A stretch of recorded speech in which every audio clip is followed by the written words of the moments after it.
All right, today we're going to cover part one of the glute layering model. I was fortunate enough to present on this recently and received enough questions that thought it would be important to, or most efficient to just do a video over it.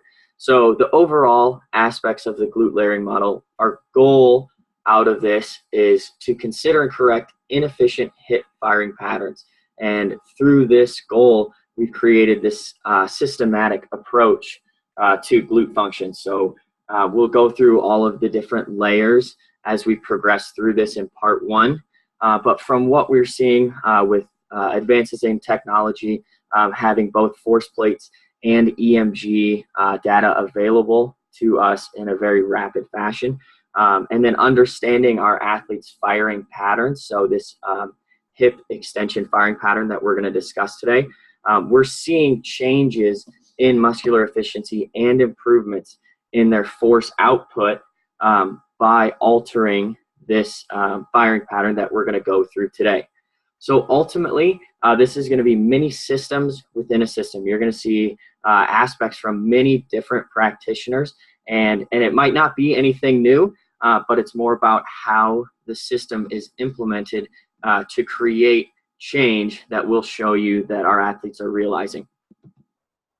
So the hip extension firing patterns, there are three possible methods that an athlete can use, and you can see in this picture here.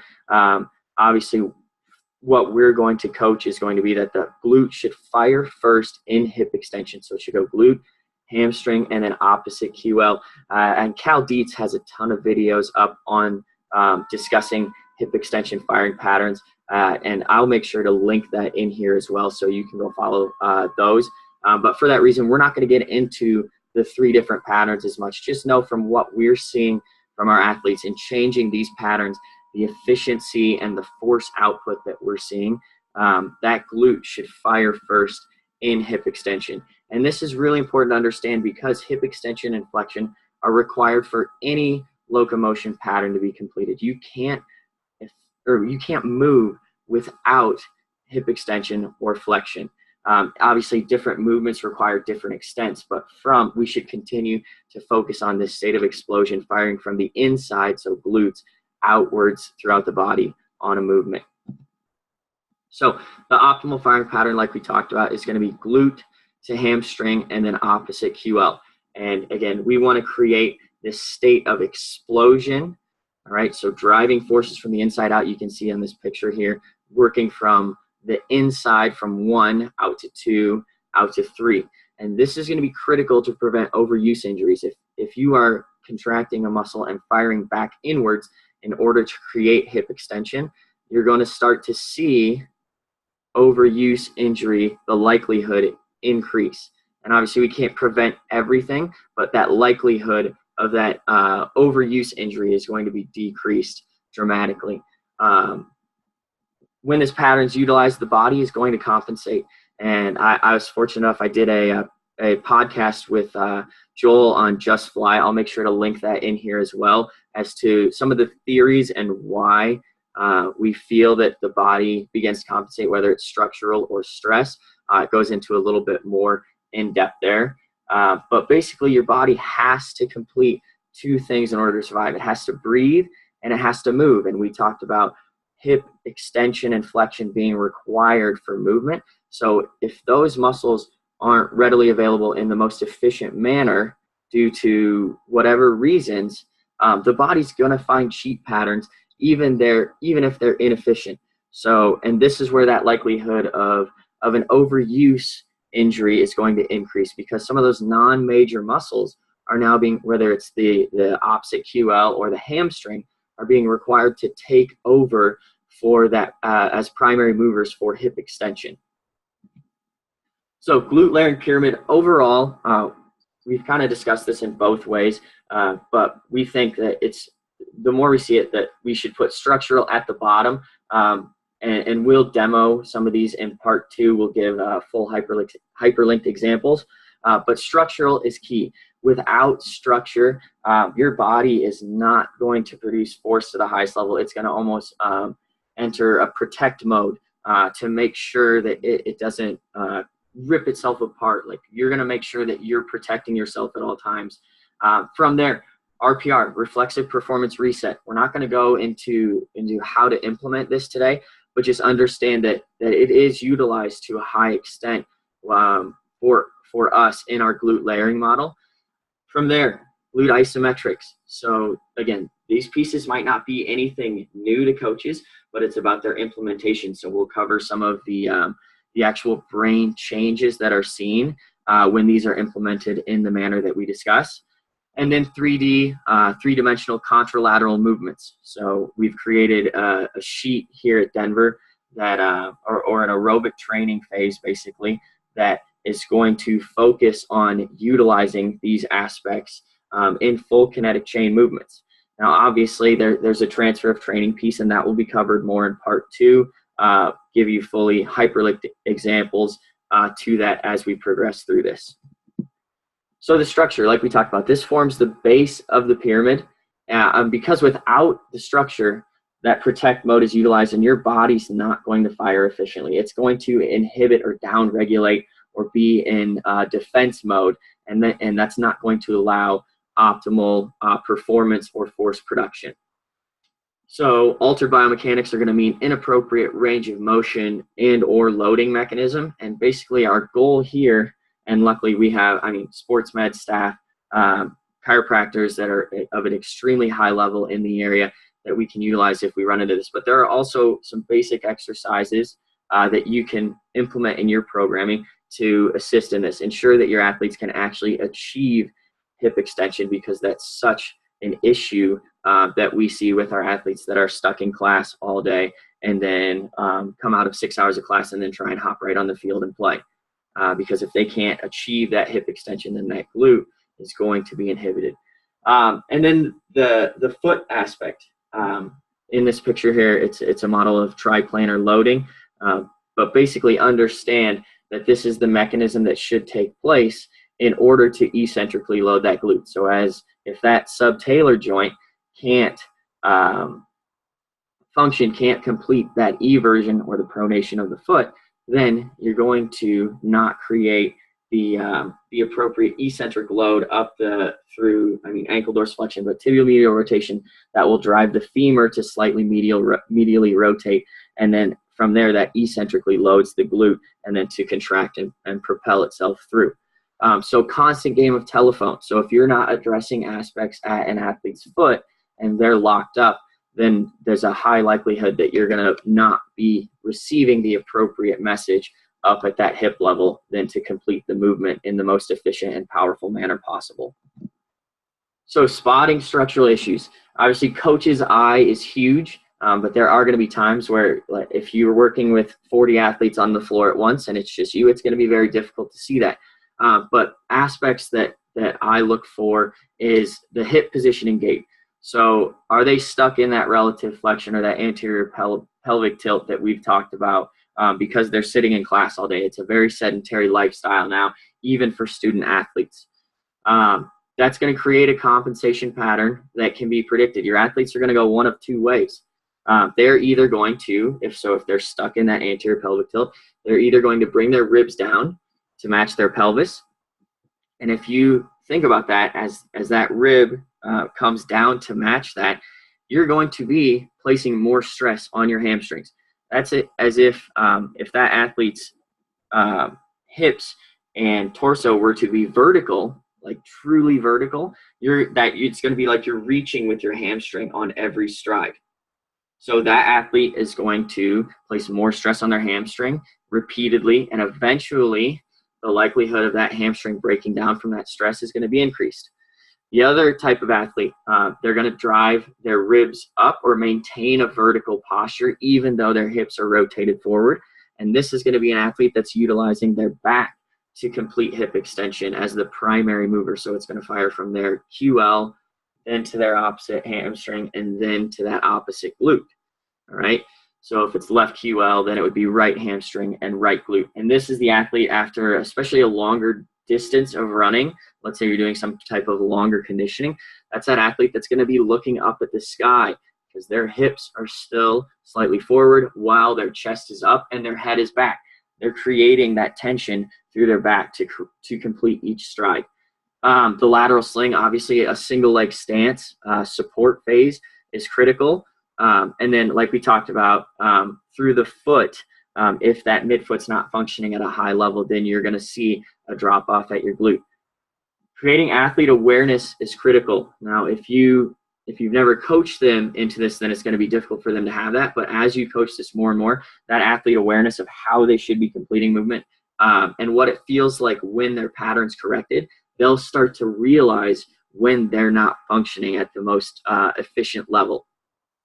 Finally, Athos. Athos has been huge for us realizing a structural issue. So again, if I'm on the floor with 55 plus athletes at a time, I'm not going to be able to pick up on every movement pattern possible. We use quite a bit through our warm-up progressions to see how the athletes are moving at that time. But overall, there's no way I can pick up everything that's going on. So what this is an example of is the picture in the bottom right here. The solid line is glute. So you can see left glute is the red and the right glute is the blue. And you can see this athlete's overall pretty high functioning athlete. We call our higher functioning athletes those that utilize above 25% glute, and that's a total. So you can see this athlete's almost above the 30s the majority of the time with that solid line. And then the dashed or dotted blue and red hamstring or lines are the hamstrings. So you can see right here at about 11.6, and we had a download. So this athlete didn't wear the Athos for a few days, and we came back on an 11.6. That athlete clearly had a structural issue. As seeing that glute drop off to that significant extent, his body had entered that protect mode. So what do? We addressed some structural issues through his foot, ensuring that his hips were capable or were in the appropriate positions. And then you can see the next day he immediately jumps right back to almost his 35%. And this is a huge tool for coaches to use to ensure that their athletes are functioning at a high level through their glutes. Reflexive performance reset. Like I said, this is a huge piece of what we're doing. And overall, our goal here is, once our athlete is structurally in alignment, is to correct incorrect patterns that are being used. Otherwise, that poor movement pattern is going to be ingrained repeatedly. So just because they're structurally in alignment does not mean you've addressed all of the hip extension firing patterns. So belly breathing is critical here. So sympathetic breathing through your chest, that apical breathing, because of the ties of the diaphragm to the psoas, sympathetic constant chest breathing is going to reduce that psoas and the glute. So really our goal here is to make major muscles again. And I'll make sure I connect to their website here as well. Like you said, this is a system within systems, and it's how we pieced everything together. So you can check out if this is something you're interested in attending a course. But again, this is a huge part of what we're doing, because we're going to make our major muscles again. Can we utilize appropriate breathing patterns through our diaphragm? Can we then increase the use of our psoas and our glutes and create an appropriate length tension relationship so we can have the availability of that glute to hamstring to opposite QL and create that state of explosion?